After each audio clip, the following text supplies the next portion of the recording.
Hello students, आप सबका स्वागत है। आज की हमारी कविता का नाम है यह दंतुरित मुस्कान, जिसके कवि हैं नागार्जुन जी। कविता का भावार्थ समझने से पहले थोड़ा सा कविता के बारे में जान लेते हैं।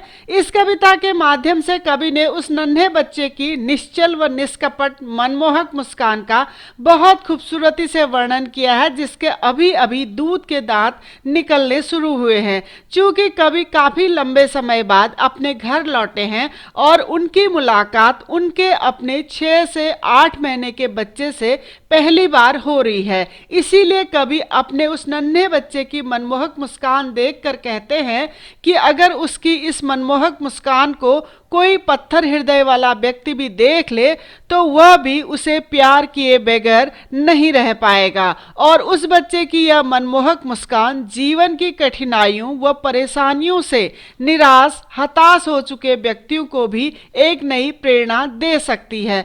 कवि को उस नन्हे बच्चे को देखकर ऐसा लग रहा है जैसे कमल तालाब में खिलने के बजाय उनके घर आंगन में खिलाया हो और उसके स्पर्श मात्र भर से ही बांस या बबूल के पेड़ से शेफालिका के फूल गिरने लगेंगे।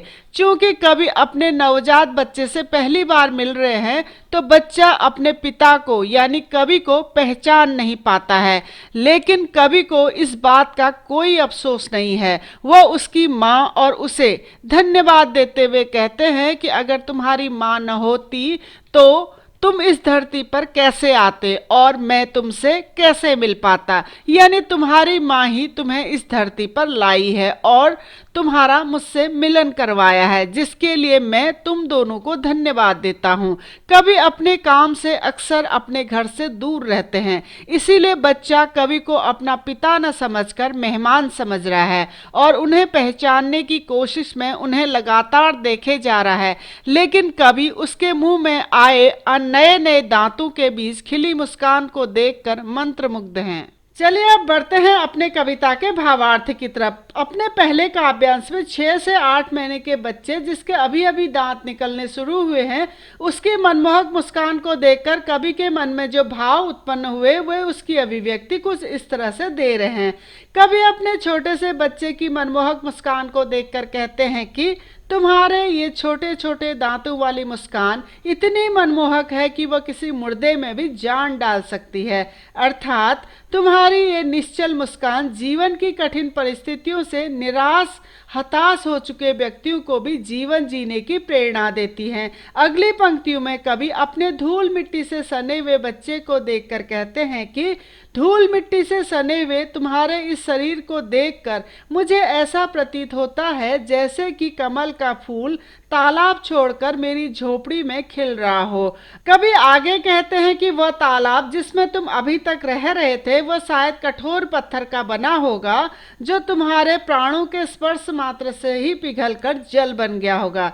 अर्थात उस छोटे से बच्चे के स्पर्श मात्र भर कर लेने से ही कठोर से कठोर हृदय वाले व्यक्ति के दिल में भी कोमल भावनाएं जन्म ले लेंगी। चलिए अब बढ़ते हैं अपने दूसरे काव्यांश की तरफ। उपरोक्त पंक्तियों में कवि कहते हैं कि तुम्हारी यह निश्चल मुस्कान को देखकर ऐसा लगता है जैसे तुम्हारे छू लेने भर से ही बांस या बबूल के पेड़ों से शेफालिका के फूल गिरने लगेंगे। अर्थात यदि कोई पत्थर हृदय वाला व्यक्ति भी तुम्हारी इस मुस्कुराहट को देख ले या तुम्हारा स्पर्श भर भी पा ले तो वह भी मुस्कुरा उठेगा, उसके मन में भी खुशियों का संचार होने लगेगा।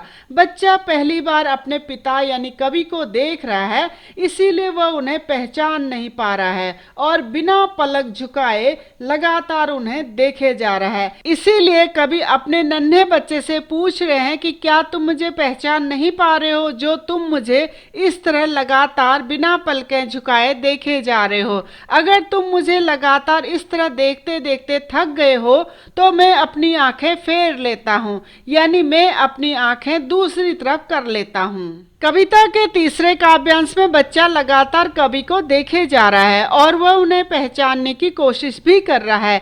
इसे देखकर कवि बच्चे से कह रहे हैं कि मुझे इस बात का कोई अफसोस नहीं है कि पहली बार की मुलाकात में हमारी ठीक से जान पहचान नहीं हो पा रही है, बल्कि मैं तो इस बात से खुश हूँ कि मैं तुमसे मिल पाया या तुम्हें देख पाया।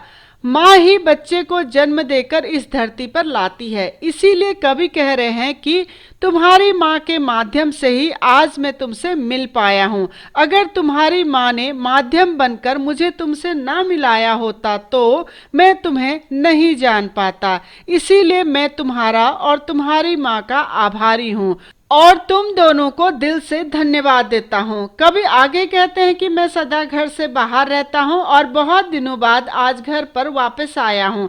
इसीलिए मैं तुम्हारे लिए किसी अनजान व्यक्ति की तरह या किसी मेहमान की तरह ही हूँ और तुम्हारा इस अतिथि से पहले कोई संबंध रहा भी नहीं, यानी तुमने मुझे पहले कभी देखा भी नहीं। इसीलिए कोई बात नहीं अगर तुम मुझे नहीं पहचान पा रहे हो तो। चलिए बढ़ते हैं अपने चौथे काव्यांश की तरफ। इस काव्यांश में कवि ने उस समय का वर्णन किया है जब बच्चे के नए नए दांत निकलने लगते हैं और बच्चा उस वक्त हर चीज अपने मुंह में डाल लेता है।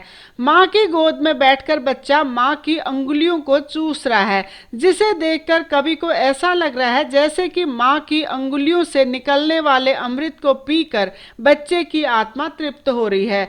बच्चा यह सब करते हुए बीच बीच में तिरछी नजरों से कवि को भी देख रहा है, जिसे देखकर कवि कहते हैं कि जब भी तुम तिरछी नजरों से मुझे देखते हो और फिर जब हम दोनों की आंखें मिलती है तो तुम मुस्कुरा उठते हो, तब तुम्हारी ये छोटे छोटे दांतों वाली निश्चल मुस्कान मुझे बहुत ही सुंदर लगती है, बहुत अधिक मनमोहक लगती है। तो बच्चों, यह था यह दंतुरित मुस्कान का भावार्थ। आप इसी भावार्थ को और कविता के काव्य सौंदर्य को और विस्तार पूर्वक देखना चाहते हैं तो आप हमारी वेबसाइट keepinspiringme.in में विजिट कर सकते हैं।